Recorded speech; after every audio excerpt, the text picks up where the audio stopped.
A partir de agora, passando a limpo as notícias do dia no Brasil e no mundo, está no ar o Jornal do Boris. Bom dia, muito bom dia, está no ar o Jornal do Boris. O Jornal do Boris é um sobrevoo pelos principais acontecimentos do Brasil e do mundo a partir das primeiras páginas dos jornais. E as primeiras páginas hoje dedicam as suas matérias primordialmente à manutenção dos juros em 15% na reunião de ontem do Copom. Aqui o Globo, BC mantém juros em 15%, mas indica redução em março. Pessoal das empresas, indústria, comércio, etc., já não aguenta mais esses 15% e se manifesta a favor da queda. O Banco Central, segundo a maioria dos técnicos, tem mantido uma posição técnica em relação à inflação. Como o governo Lula gasta o que pode e o que não pode, ainda em ano eleitoral, o Banco Central é obrigado a agir no último instrumento que lhe resta ou que resta ao país para tentar controlar a inflação, que são os juros altos, o que acaba sendo um remédio amargo também para a economia. É um remédio que pode ajudar a controlar a inflação, mas, como todo remédio, quando é exagerado, acaba podendo matar ou fazer com que a vítima, com que o alvo adoeça. A perspectiva, então, é uma luz de que em março poderá haver uma redução de juros. Os Estados Unidos também manteve os seus juros, né? E essa é a manchete do Globo, está aqui a do Valor. BC mantém juros em 15% ao ano pela quinta vez e sinaliza a corte da Selic na reunião de março. Sinaliza. Se tudo continuar tendendo à queda da inflação. Até março, meu amigo, minha amiga, não se sabe o que pode acontecer. Mas se as coisas continuarem como estão, a gente pode ter a esperança de que março será um mês de queda dos juros. Olha o Estadão. Copom mantém juros, mas diz que pode fazer corte em março. Olha a Folha de São Paulo. BC mantém Selic em 15% pela quinta vez seguida e indica corte em março. Bom, tem um noticiário aqui sobre o Banco Central que apareceu de manhã. O Banco Central está fazendo uma investigação. Olha aí. Banco Central abre investigação interna sobre o caso Master e chefes de supervisão deixam cargos. Quer dizer, a crise já chegou ali. Agora se acha que o Banco Central, na administração anterior, poderia ter agido. O responsável pelo Banco Central resolveu esperar um ajuste feito pelo mercado que não aconteceu e talvez tenha esperado mais ou esperado demais. Roberto Campos Neto. Você vê que essa história do Banco Master vai se expandindo aqui e ali, aqui e ali. E existe, é óbvio, é claro, é visível, uma gigantesca e forte Operação Abafa. Operação Abafa, em que todo mundo, todo o andar de cima, né, possíveis envolvidos, possíveis beneficiários, etc., tentam fazer com que as investigações não evoluam e que as coisas continuem como estão. Agora, tem um prejuízo aí, tem uma avaliação aí de 50 bilhões que precisa ser resolvido. Os bancos não vão querer resolver o problema dessa maneira e resolver com despesa deles, né? O fundo de garantia, o dinheiro não é estatal, é dos bancos, né? E realmente o banco não gosta de gastar dinheiro. Então aí tem todo um movimento de vários sentidos, várias direções, né? Mas existe algo maior que diz assim, olha, é melhor não mexer, vamos resolver o que tem que ser resolvido, refazer a legislação, fiscalizar melhor os fundos, ser mais rígido na aprovação do nome de pessoas que entrem na direção dos bancos, etc. Vamos começar tudo de novo, daqui para frente tudo vai ser diferente. Eu já ouvi isso 200 vezes na minha vida e nada foi diferente. Quer dizer, é uma maneira de você escapar do problema. Quando você não escapa, acontece o que aconteceu com a Lava Jato, o andar de cima perdeu o controle e aconteceu o que você já sabe, né? O Lula faz questão de dizer que ele não foi condenado, foi em todas as instâncias e os processos foram cancelados por vícios formais.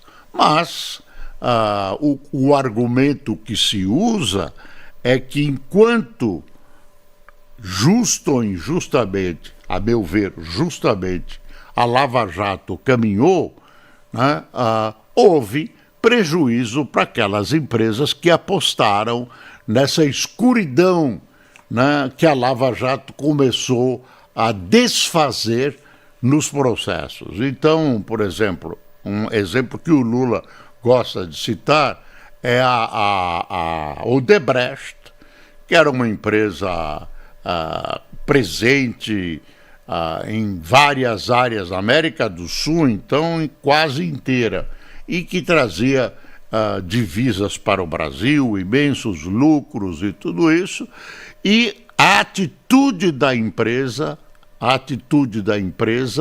trouxe a ela, né, a situação que mandou a empresa para o vinagre.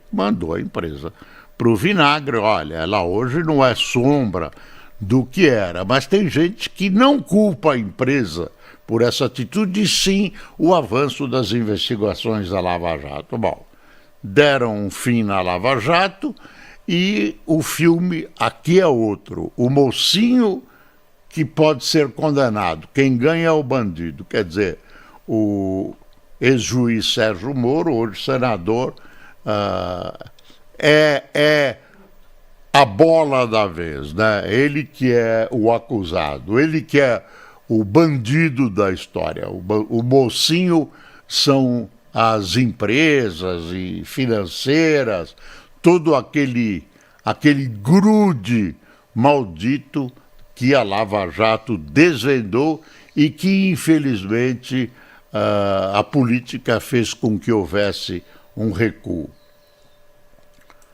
Olha aí, aviso aos navegantes. Anvisa muda regras de uso e cultivo de cannabis medicinal. Olha, cannabis medicinal é uma coisa que vem evoluindo no mundo todo. Encontraram-se novas utilidades para cannabis. Ela é medicinalmente importante para várias moléstias. Enfim, agora tem a parte recreativa, que continua sendo proibida. Está aqui, ó. A permissão a empresas para cultivo da cannabis da cannabis sativa para fins medicinais e autorização do consumo do produto por via bucal, dermatológica e sublingual estão entre as novas normas estabelecidas pela Agência de Vigilância Sanitária. Vai poder plantar, grupos vão poder se reunir, ter uma plantaçãozinha e tudo. É evidente que o controle num país do tamanho do Brasil não é simples como parece e boa parte acaba sob proteção legal indo para esse tal consumo, né, tão apreciado por diversas faixas da população. Mas é uma tendência, você não pode, porque tem gente que gosta de fumar maconha, você não pode privar as pessoas que podem ser beneficiadas pelos efeitos positivos do princípio ativo da maconha. Então, a Anvisa procura se adaptar às novas condições que o mundo tem fixado em relação à utilização da maconha, cujo nome científico é cannabis sativa. Toffoli autoriza e PF vai investigar a atuação de influenciadores contra o BC. Você viu, na hora que o BC tentou e acabou liquidando o Master, houve uma reação contra o BC, né? E, quer dizer, quiseram investigar o BC, estão investigando, você vê que as coisas estão se entranhando. No BC, você quer investigar o Master? Vamos ver como é que vai o seu corpinho. Aí, tá vendo isso, acabei de mostrar para você, com aparente crise interna dentro do Banco Central. Tem uma crise interna grave no IBGE também. Várias chefias entregaram os cargos, é o Márcio Postman. Então é bom o Lula dar uma espiada no que está acontecendo, porque o IBGE necessita de credibilidade. Desse jeito, parece que essa credibilidade, o que resta de credibilidade, vai mergulhar nessa confusão que está acontecendo no IBGE. Mas aí, agora o Toffoli, que está no mato sem cachorro, né?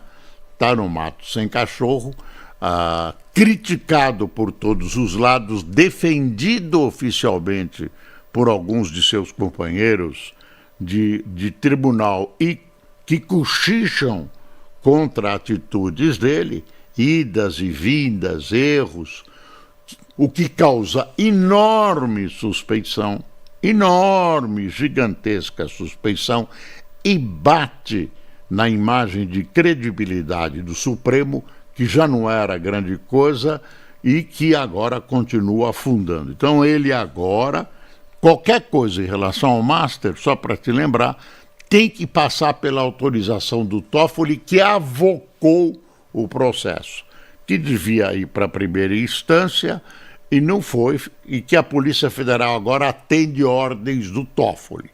Pode, não pode, ele que concorda ou não. E aí, alguém interessado financiou esses influenciadores, alguns influenciadores dizem que de direita, e eles fizeram uma campanha contra o BC. Agora vão... Eu acho... bom, claro, se eles infringiram a lei, etc., receberam para criticar injustamente, entre aspas, o Banco Central, então isso tem que ser apurado. Agora, eu tenho medo que isso se transforme no fato principal do Master, uma espécie de cortina de fumaça que se costuma criar para, de alguma maneira, tirar o foco principal, né, que é o que interessa no caso Master. Hoje, o governador de São Paulo, Tarcísio de Freitas, deve visitar o ex-presidente Bolsonaro na prisão, na Papudinha.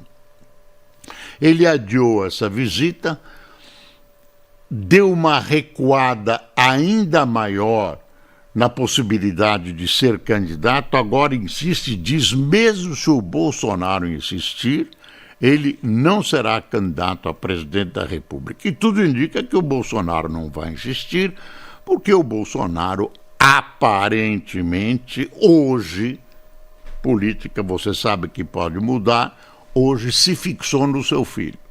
Então, está lá o Bolsonarinho, né, e lá vai o Tarcísio de Freitas visitar o seu criador, foi Bolsonaro que lançou Tarcísio na política, foi Bolsonaro cuja força o elegeu governador de São Paulo, né? Ele vai lá prestar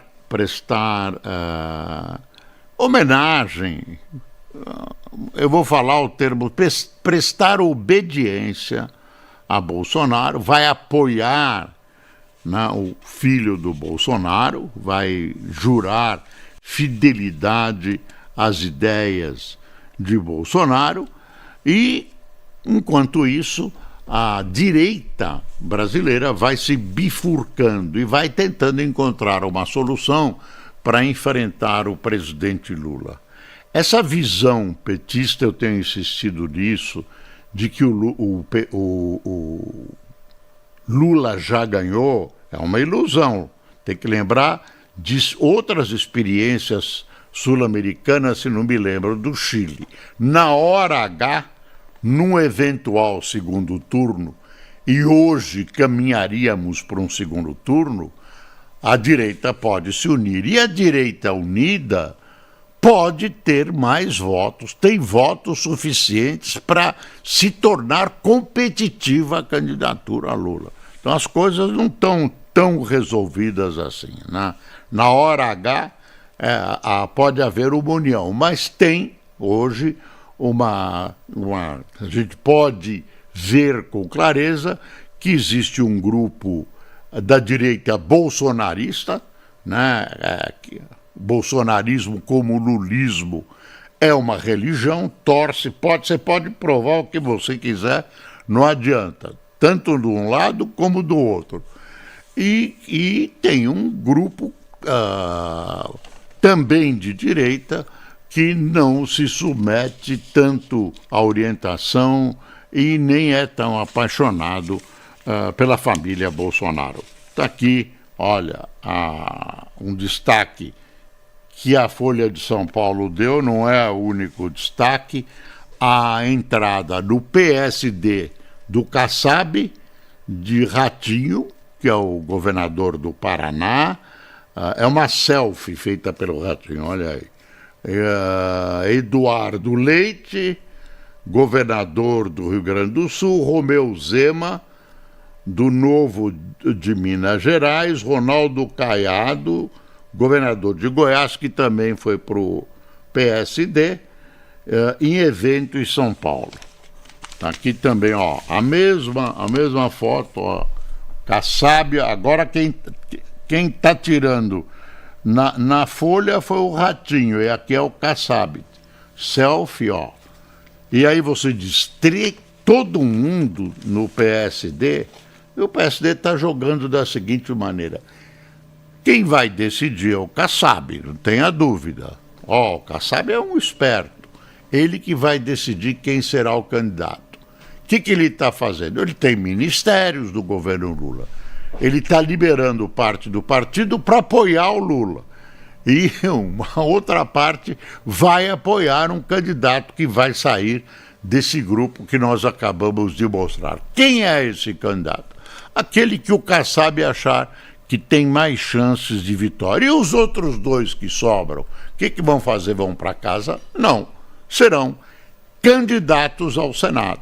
Quem sobrar né, vai ter o apoio do partido e será candidato do partido ao Senado no seu estado. Estou me referindo especificamente ao governador do Rio Grande do Sul e ao governador de Goiás, Ronaldo Caiado. Então, você vê que as coisas vão se amalgamando, vão se... E ainda tem gente que acha que o Bolsonaro pode mudar, que as coisas podem mudar. Parecem que elas vão se solidificando da maneira que está agora colocada. Selic nós já dissemos, né? Governo Trump se contradiz sobre morte de americano. O Trump dá uns nós nele mesmo pesados. A história daquela morte em Minnesota, mais uma morte provocada por aquela guarda pretoriana de segurança interna contra a migração. Parece que é uma polícia despreparada e o Trump diz que vamos fazer uma investigação honesta, espero que seja a esse respeito. Nos Estados Unidos pega muito mal esse tipo de coisa e pegou mal. O que o Trump está aprontando nas últimas horas? A frota, grande parte da frota americana, inclusive parte dela que estava nas costas da Venezuela, ruma para o Oriente Médio, em direção ao Irã. E os Estados Unidos dão sucessivos ultimatos ao Irã. O que eles querem do Irã? Querem desmontar o regime iraniano, que está sendo corroído agora por dentro, está enfraquecido, perdeu uma guerra com Israel, foi bombardeada pelos Estados Unidos, perdeu vários dos seus cientistas nucleares assassinados pelos serviços secretos de Israel, né? E mantém, tudo indica que mantém em subterrâneos muito profundos o seu programa nuclear. E ninguém tem dúvida de que, podendo, eles vão fazer um artefato nuclear e aí as coisas mudam inclusive para os Estados Unidos. Até porque eles têm mísseis, dizem, com capacidade de atingir território americano. Então, qualquer avanço no futuro militar dos Estados Unidos sobre o Irã pode redundar numa resposta dura e com graves prejuízos aos Estados Unidos.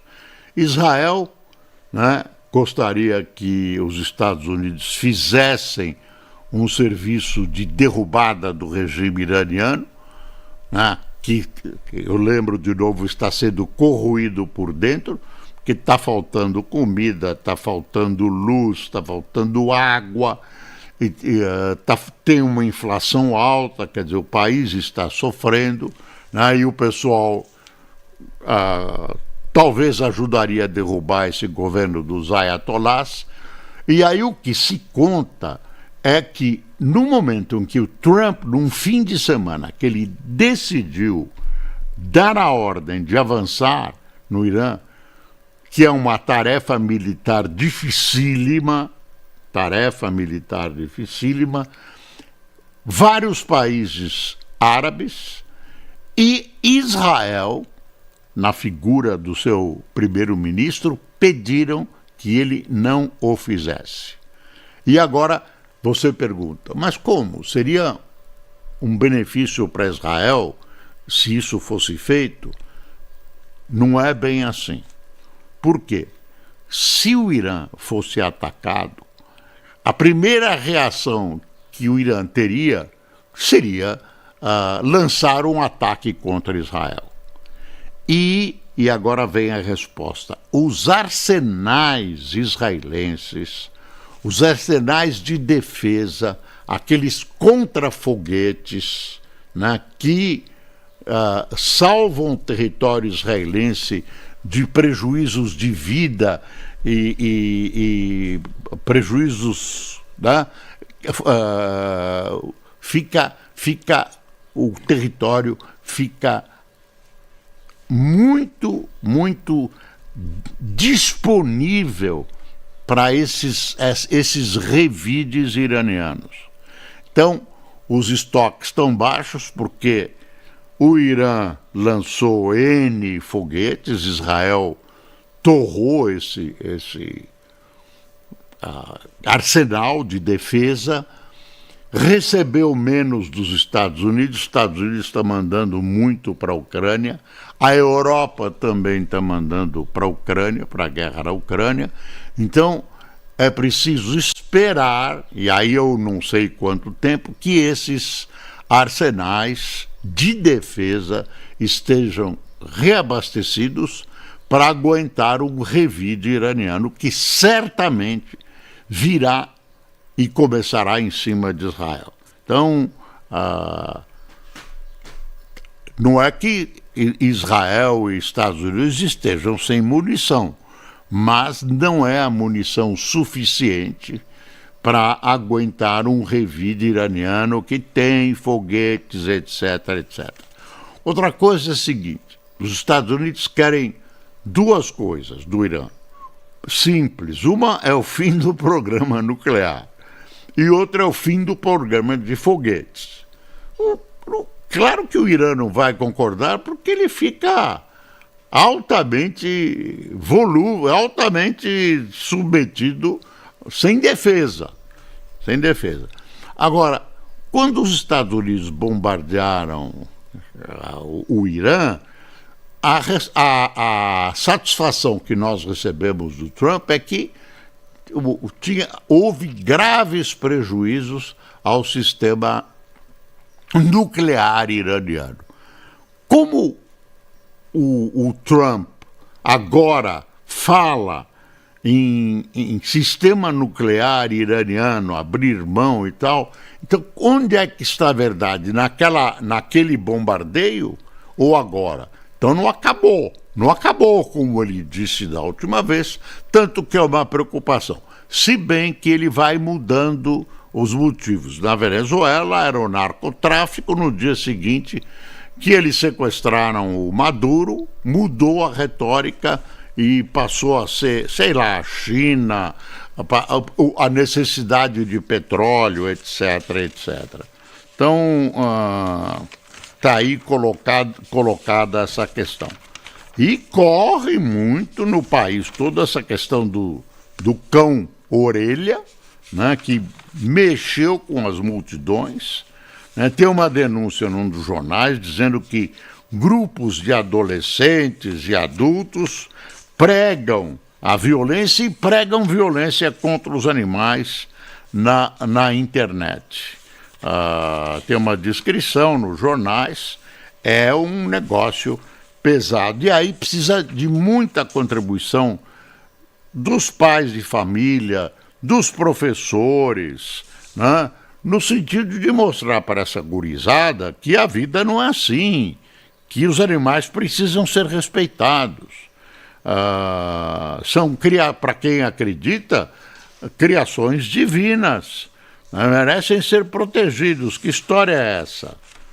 A Glaze diz que o governo sabia da consultoria prestada por Lewandowski para o Master, estão ajudando o Lewandowski a se defender, mas é uma história estranha, como a história estranha da mulher do Xandão de defender com seu escritório supervisionar a defesa do Master, como tem um temor na praça que o Vorcaro resolva fazer denúncia, né? Então é o que está correndo, né? Senado dos Estados Unidos questiona Marco Rubio sobre Venezuela e menciona a política brasileira, e o Lula lá no Panamá pede a integração contra intervenções ilegais na América Latina.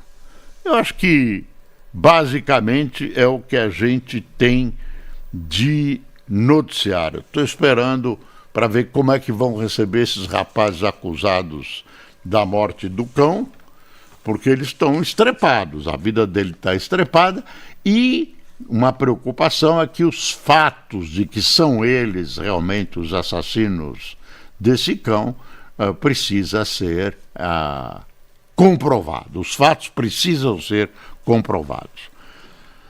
Está aqui quem tomou café conosco. Tá caro o café, hein, Lula? Deixa eu ver aqui. Ixi. Moisés Madaloso. É isso, Cássio. Cristina Figueiredo. Vladimir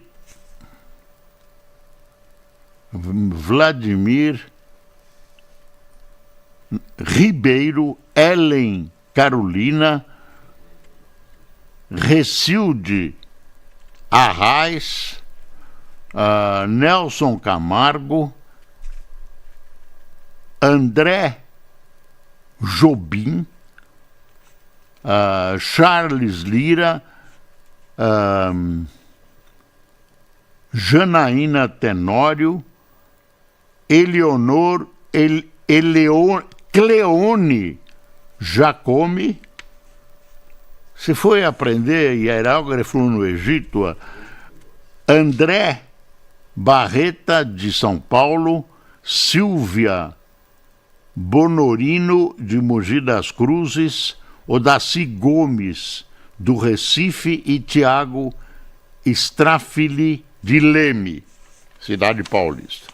Pessoal, amanhã, sexta-feira, juntos novamente no Jornal do Boris, sempre esperando dar uma melhorada no Brasil, e dizem que vem uma outra tempestade sobre São Paulo, já arrasou boa parte, já prejudicou boa parte da cidade.